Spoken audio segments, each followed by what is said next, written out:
Teman-teman, kali ini kami dari kelompok 11 akan membahas mengenai teori pertimbangan sosial. Kira-kira seberapa menarik ya pembahasan kami kali ini? And let's go! Oke teman-teman, sebelum kita melangkah lebih jauh, kita harus tahu bahwa teori pertimbangan sosial dikemukakan oleh Mustafa Sherif dan Karl Hofland. Maka tidak bisa dipungkiri bahwa setiap orang memiliki persepsi yang berbeda dalam memahami sebuah informasi yang diterima mereka. Teori pertimbangan sosial mengatakan bahwa perubahan sikap seseorang terhadap objek sosial atau isu yang dihadapi merupakan hasil pertimbangan atau judgement di dalam diri seseorang terhadap persoalan yang dihadapi. Setelah kita membahas tentang pengertian teori pertimbangan sosial, selanjutnya kita akan membahas ego enforcement dan encore. Dalam teori pertimbangan sosial terdapat dua hal penting yang mempengaruhi audiens dalam penerimaan pesan persuasi, yaitu ego enforcement dan encore. Yang pertama yang akan kita bahas adalah ego enforcement.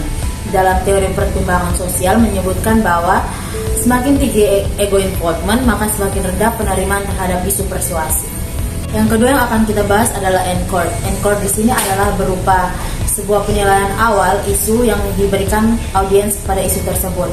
Encore di sini bisa berupa penerimaan atau penolakan terhadap isu tersebut. Selanjutnya adalah message atau penyampaian informasi. Di dalam penyampaian informasi terdapat ego enforcement. Apa itu ego enforcement? Ego enforcement adalah arti atau hal penting yang terdapat dalam suatu informasi.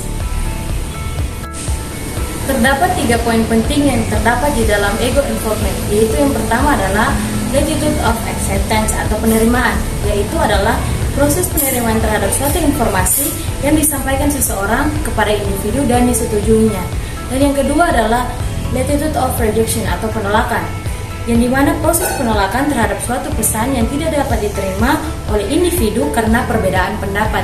Dan yang terakhir adalah latitude of non-commitment atau netral.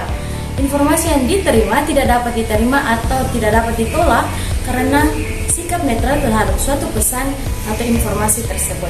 Oke teman-teman, Sherif mengatakan bahwa ada dua efek atau kesan dalam pertimbangan teori.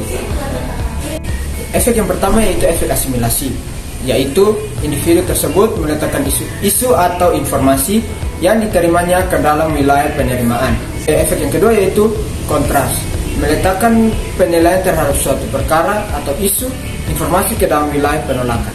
Lalu selanjutnya kita masuk ke contoh kasus terkait teori pertimbangan sosial. Mengambil contoh kasus terkait permasalahan yang sedang hype akhir-akhir ini, yaitu kenaikan harga BBM. Nah, dari contoh kasus ini, menurut teori pertimbangan sosial terdapat 3 kelompok masyarakat yang merespon soal kasus kenaikan BBM ini. Pertama adalah kelompok latitude of acceptance, di mana kelompok ini menerima atau menyetujui soal kenaikan BBM. Tentu saja orang-orang ini mungkin berasal dari kelompok berada ataupun orang-orang yang sudah memahami atau mengerti alasan dibalik kenaikan BBM ini. Lalu yang kedua adalah kelompok latitude of rejection, di mana kelompok masyarakat ini menolak terkait kenaikan BBM.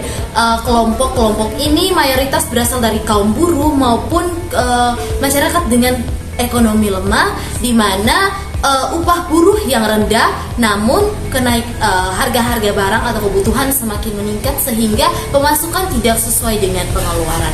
Lalu yang ketiga adalah kelompok latitude of non-commitment, di mana kelompok masyarakat ini lebih bersikap netral, mereka tidak menerima maupun tidak menolak, atau dengan kata lain mereka bersikap masa bodoh atau tidak ambil pusing. Teman-teman, kesimpulan dari teori pertimbangan sosial menyatakan bahwa perubahan sikap seseorang terhadap objek sosial merupakan isu dari pertimbangan yang terjadi. Sekian presentasi dari kelompok kami. Jangan lupa Like, komen, share, And subscribe.